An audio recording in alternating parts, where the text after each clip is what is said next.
I came out from my room. My husband was lying down naked on the chair, black chair, and my baby was beside him, pulling his manhood. I was like, babe, I don't like this kind of thing. Don't allow Onyeka touch your manhood. You are his father. Please don't allow him touch your manhood. And he was like, I just carried my baby and we actually laughed over it. It happened again the second time in that same week, of which I said the same thing.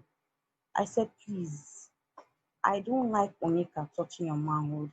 The first one we laughed over it, but the second one I was not happy.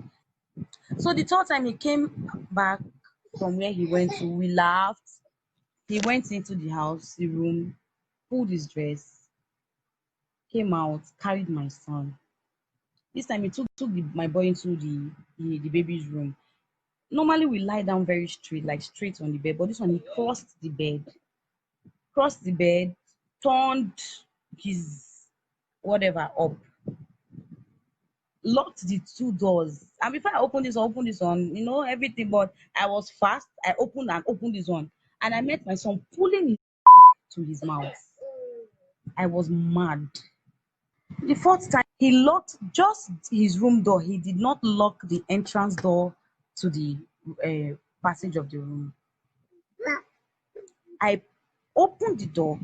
I met him lying down with one side of his body, using one hand to shake and pulling my son. My son was calling away, pulling my son back with the other hand. And as I opened the door and saw that the next thing he said was sup,